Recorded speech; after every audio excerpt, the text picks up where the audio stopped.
over 100 years, Jaffa's Shuk HaPishpeshim Flea Market has been the go-to destination for people looking for bargains. But it's always been male vendors wearing the pants.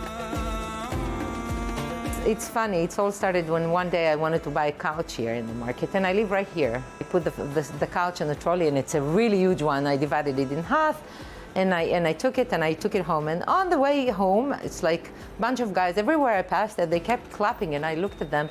They used to say, "Oh, I wish my wife," or "I wish every woman would do that." It's not a wish. We do that. We just don't see it. It's a men's world here in the market.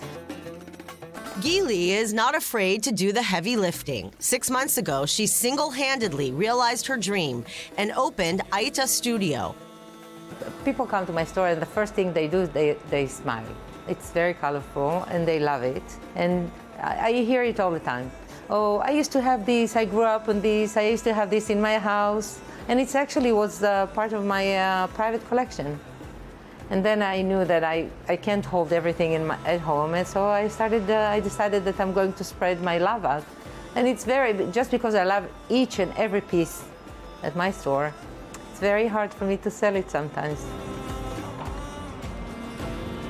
Gili is also an artist whose expertise is restoring and painting solid wood furniture in the shabby chic style. It really depends, the condition of the wood. First I have to treat it, and then I have to seal it, and then I have to paint it, but I have to decide on the design. It could be furniture that I do maybe 15 or 17 layers of paint, and then I wash it and brush it.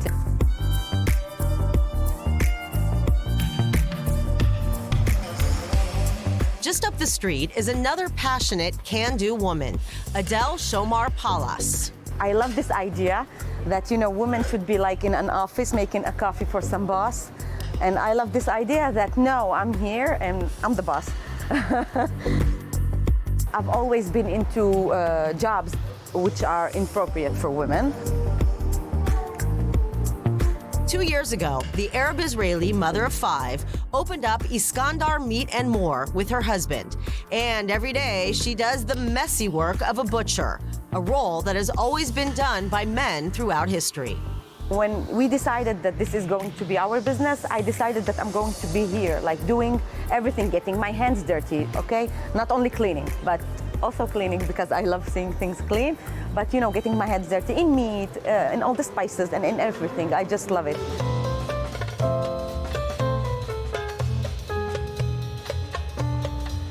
Also in the heart of the Jaffa Shuk is this new fish restaurant called Sultan Ibrahim, co-owned by a Jewish woman and a Muslim man. This was Ibrahim's bar. On a certain point, it was shut down, so I decided to reopen the place with him. I reopened it half a year ago. I've really liked this place. The fish are fresh. It all comes from Ibrahim's dad. He has a fish store in Jaffa. Our chef is Mustafa. He's an Arab Israeli from the Galilee. He's awesome and he has a great touch. People come here from all over the country because of him. And for Penina, it's a dream come true to have a restaurant that reflects the diversity and coexistence that makes Jaffa special. We are serving people, not religions. We don't care who's coming. The people here are Jews, Arabs, tourists. Everyone who comes here is welcomed. That's why it is so much fun. So, what are these 3 women's pearls of advice for others on International Women's Day? Celebrate ourselves every day. That we exist, that we have powers, that we can make our own choices. And yeah, we are women, we are proud of it. It's our power to be a woman. I can only speak for myself, but I think that women like to give. So when you have your own restaurant and you are serving people, it is a wonderful feeling. So I think that a strong woman who believes in herself, who doesn't think about her age, can reach a high level. We should celebrate us until the day that we need to stop celebrating us. This is the only way we can get acknowledgement. And besides, lots of women are really scared of doing this. And when we do a Women's Day, we're really empowering them. We give them the courage to go ahead and not be afraid to be in this man's world. In Jaffa's Shuk HaPishpeshim, Emily Francis, I-24 News.